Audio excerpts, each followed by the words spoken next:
Pride and Prejudice by Jane Austen. Chapter 49. 2 days after Mr. Bennet's return, as Jane and Elizabeth were walking together in the shrubbery behind the house, they saw the housekeeper coming towards them, and, concluding that she came to call them to their mother, went forward to meet her. But instead of the expected summons, when they approached her, she said to Miss Bennet, "I beg your pardon, madam, for interrupting you, but I was in hopes you might have got some good news from town, so I took the liberty of coming to ask." "What do you mean, Hill? We have heard nothing from town." "Dear madam," cried Mrs. Hill in great astonishment, "don't you know there is an express come for master from Mr. Gardiner? He has been here this half-hour, and master has had a letter." Away ran the girls, too eager to get in to have time for speech.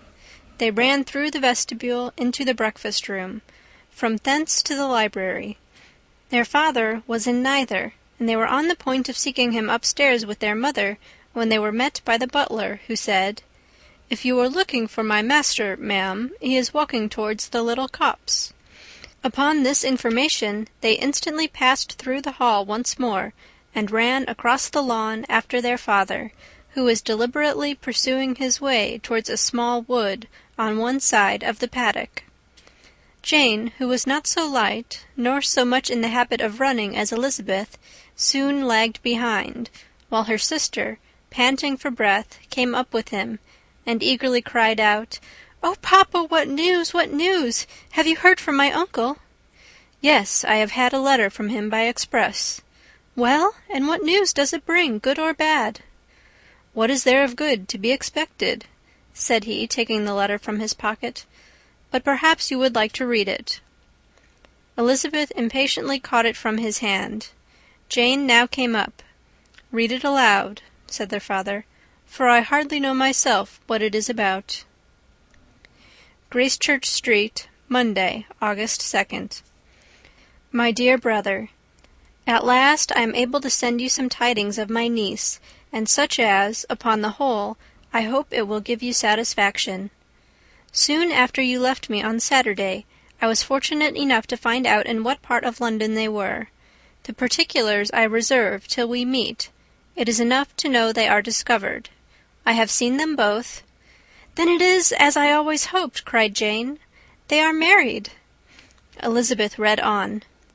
"I have seen them both. They are not married, nor can I find there was any intention of being so. But if you are willing to perform the engagements which I have ventured to make on your side, I hope it will not be long before they are.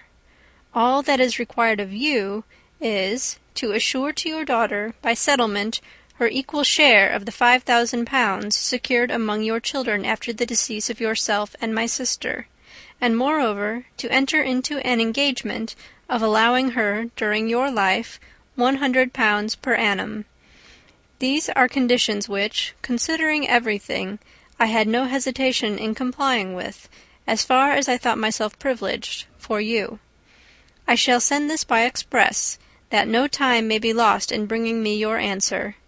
You will easily comprehend, from these particulars, that Mr. Wickham's circumstances are not so hopeless as they are generally believed to be. The world has been deceived in that respect, and I am happy to say there will be some little money, even when all his debts are discharged, to settle on my niece, in addition to her own fortune.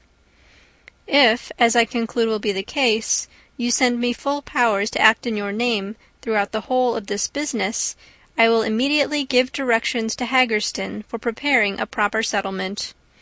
There will not be the smallest occasion for your coming to town again, therefore stay quiet at Longbourn, and depend on my diligence and care. Send back your answer as fast as you can, and be careful to write explicitly.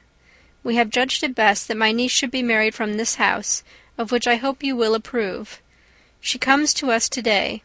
I shall write again as soon as anything more is determined on. Yours, etc., Edward Gardiner. "Is it possible?" cried Elizabeth when she had finished.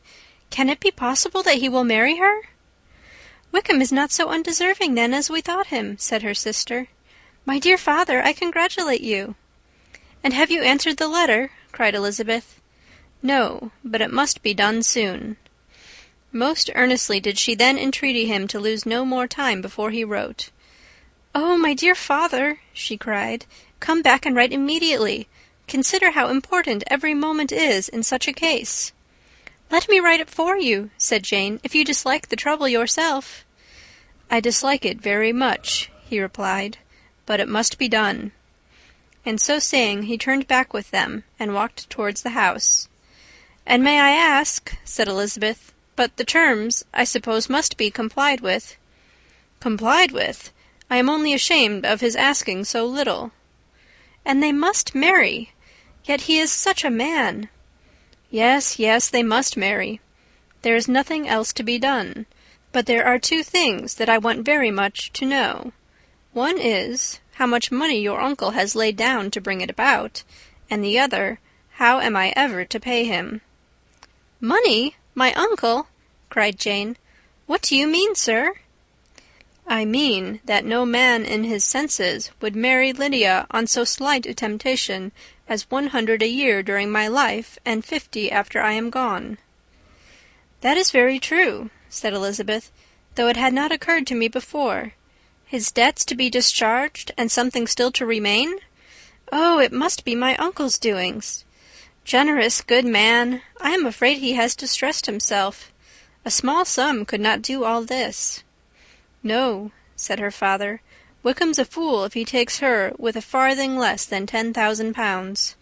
I should be sorry to think so ill of him in the very beginning of our relationship." 10,000 pounds! Heaven forbid! How is half such a sum to be repaid? Mr. Bennet made no answer, and each of them, deep in thought, continued silent till they reached the house. Their father then went on to the library to write, and the girls walked into the breakfast-room. "And they are really to be married!" cried Elizabeth, as soon as they were by themselves. "How strange this is! And for this we are to be thankful! That they should marry, small as is their chance of happiness, and wretched as is his character, we are forced to rejoice. Oh, Lydia!"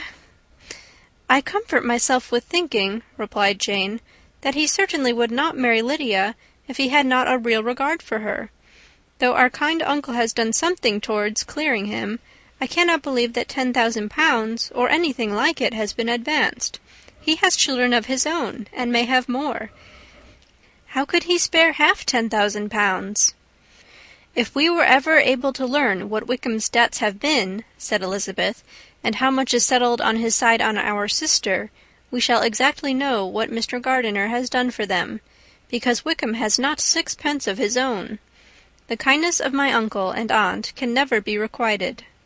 Their taking her home and affording her their personal protection and countenance is such a sacrifice to her advantage as years of gratitude cannot enough acknowledge. By this time she is actually with them. If such goodness does not make her miserable now, she will never deserve to be happy. What a meeting for her when she first sees my aunt!" "We must endeavour to forget all that has passed on either side," said Jane. "I hope and trust they will yet be happy. His consenting to marry her is a proof, I believe, that he has come to a right way of thinking. Their mutual affection will steady them, and I flatter myself they will settle so quietly and live in so rational a manner as may in time make their past imprudence forgotten." "Their conduct has been such," replied Elizabeth, "as neither you nor I nor anybody can ever forget. It is useless to talk of it." It now occurred to the girls that their mother was in all likelihood perfectly ignorant of what had happened. They went to the library, therefore, and asked their father whether he would not wish them to make it known to her. He was writing, and without raising his head, coolly replied, "Just as you please." "May we take my uncle's letter to read to her?" "Take whatever you like, and get away." Elizabeth took the letter from his writing-table, and they went upstairs together. Mary and Kitty were both with Mrs. Bennet. One communication would, therefore, do for all. After a slight preparation for good news, the letter was read aloud. Mrs. Bennet could hardly contain herself. As soon as Jane had read Mr. Gardiner's hope of Lydia's being soon married, her joy burst forth, and every following sentence added to its exuberance. She was now in an irritation as violent from delight as she had ever been fidgety from alarm and vexation. To know that her daughter would be married was enough. She was disturbed by no fear for her felicity, nor humbled by any remembrance of her misconduct. "My dear, dear Lydia," she cried, "this is delightful indeed. She will be married. I will see her again. She will be married at 16. My good, kind brother. I knew how it would be. I knew he would manage everything. How I long to see her, and to see dear Wickham too. But the clothes, the wedding clothes! I will write to my sister Gardiner about them directly. Lizzie, my dear, run down to your father and ask him how much he will give her. Stay, I will go myself. Ring the bell, Kitty, for Hill. I will put on my things in a moment. My dear, dear Lydia, how merry we shall be together when we meet!" Her eldest daughters endeavoured to give some relief to the violence of these transports by leading her thoughts to the obligations which Mr. Gardiner's behaviour laid them all under. "For we must attribute this happy conclusion," she added, "in a great measure to his kindness. We are persuaded that he has pledged himself to assist Mr. Wickham with money." "Well," cried her mother, "it is all very right. Who should do it but her own uncle? If he had not had a family of his own, I and my children must have had all his money, you know. And it is the first time we have ever had anything from him except a few presents. Well, I am so happy. In a short time I shall have a daughter married. Mrs. Wickham, how well it sounds! And she was only 16 last June. My dear Jane, I am in such a flutter that I am sure I can't write, so I will dictate, and you write for me. We will settle with your father about the money afterwards, but the things should be ordered immediately." She was then proceeding to all the particulars of calico, muslin, and cambric, and would shortly have dictated some very plentiful orders, had not Jane, though with some difficulty, persuaded her to wait till her father was at leisure to be consulted. One day's delay, she observed, would be of small importance, and her mother was too happy to be quite so obstinate as usual.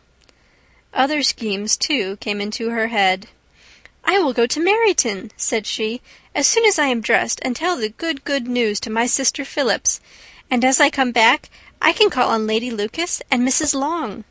Kitty, run down and order the carriage. An airing would do me a great deal of good, I am sure. Girls, can I do anything for you in Meryton? Oh, here comes Hill. My dear Hill, have you heard the good news? Miss Lydia is going to be married, and you shall all have a bowl of punch to make merry at her wedding." Mrs. Hill began instantly to express her joy.